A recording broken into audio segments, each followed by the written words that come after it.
Leandro Paredes is officially on the brink of receiving the most catastrophic disciplinary ban in modern football history.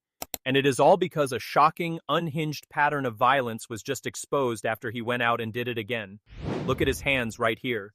The exact millisecond a whistle blows against him, his fingers clamp straight around an opponent's neck and he charges straight into an official's face.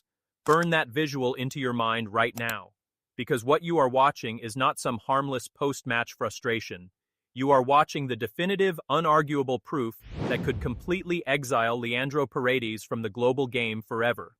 Mainstream sports media is trying to whitewash this as a momentary lapse in judgment. Do not believe them for a single second. Behind heavily guarded doors in Zurich, the disciplinary committee is not treating this as an isolated skirmish. They have compiled a massive classified dossier documenting a chronic history of dangerous on-field violence. And while casual fans online are arguing over whether he sits out 3 or 4 international games, they are completely blind to the real danger.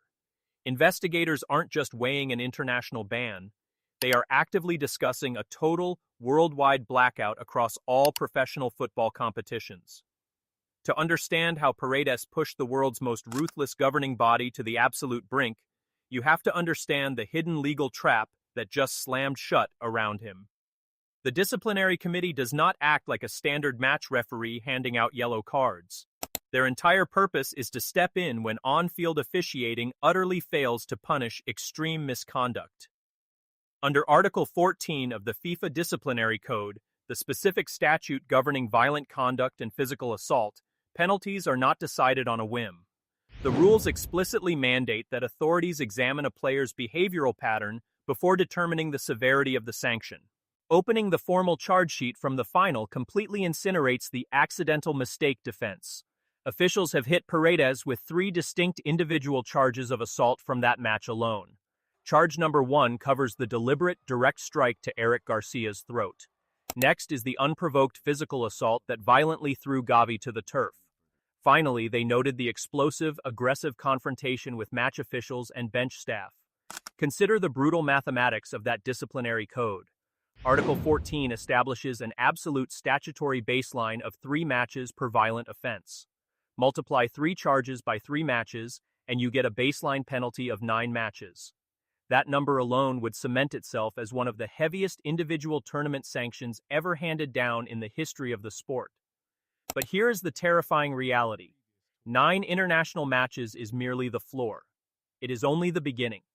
Because what the governing body is quietly preparing right now goes far beyond missing a few qualifying caps. If you believe no superstar should ever be above the laws of the game and player safety must be defended, hit that subscribe button right now. Help this channel cut through the media noise and deliver the raw truth. Now let's pull back the curtain on the historical precedent that proves his entire playing career is officially on the chopping block. To see what executives are legally prepared to do when they decide a player is an uncontrollable liability, rewind to the 2014 World Cup in Brazil and look at what they did to Luis Suarez.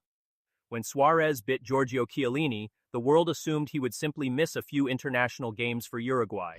Instead, they dropped a nuclear bomb on his life. Executives invoked their ultimate disciplinary power and handed Suarez a 4-month global ban from all football-related activity. Understand the sheer brutality of that sentence. Suarez was completely erased from the sport. He was barred from stepping onto a training pitch. He was legally forbidden from kicking a ball with his Barcelona teammates. He was banned from even entering a football stadium as a ticket-paying spectator. That ruling set an immutable legal precedent. Disciplinary reach does not stop at international duty. If they determine an athlete poses a danger to the integrity and safety of the game, they possess the absolute authority to terminate their entire professional existence. Comparing Luis Suarez to Leandro Paredes reveals a terrifying gap. Suarez committed one single infamous offense in that tournament. Paredes is currently facing 3 separate charges of physical violence from a single match, stacked on top of a notorious history of instigating pitch-wide chaos. Paredes is 32 years old.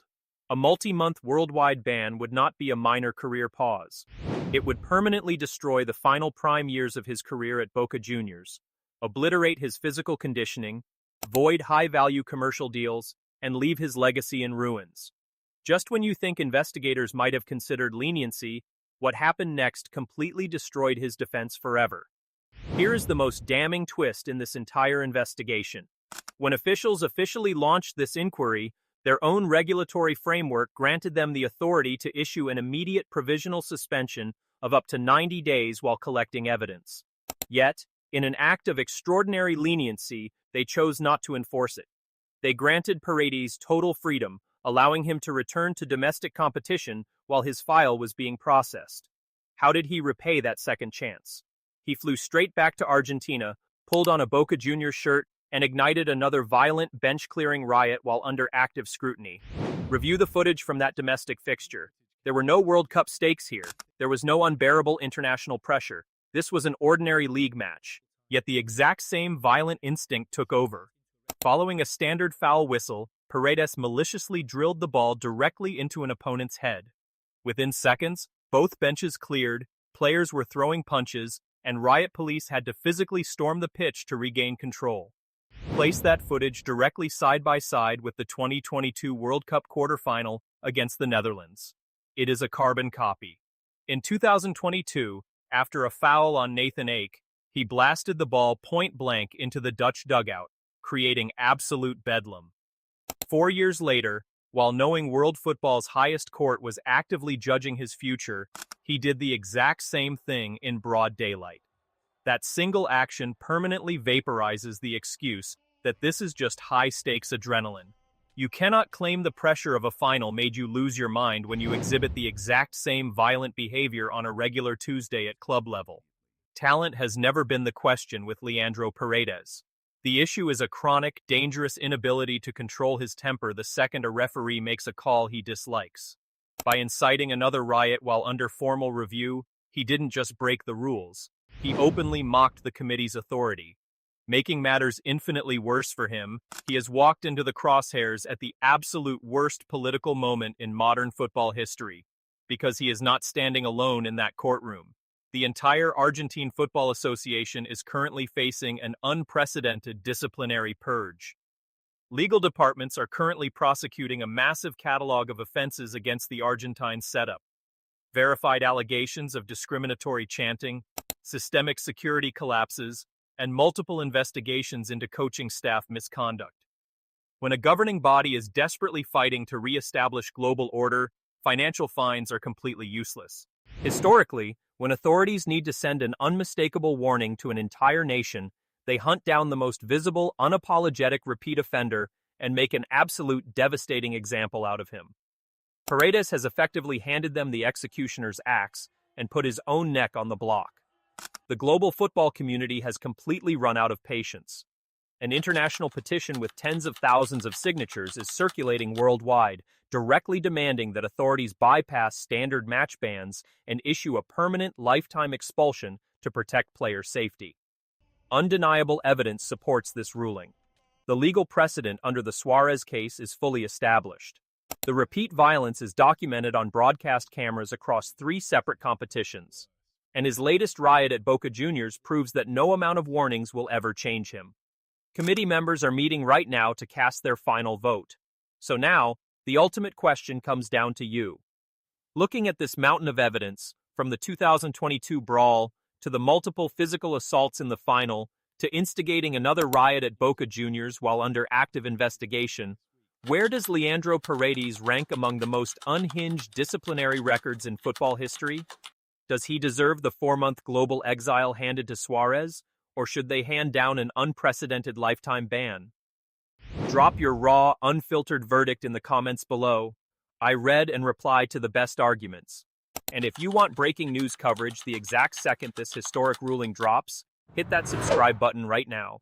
Thank you for watching, stay sharp, and I will see you in the next breakdown.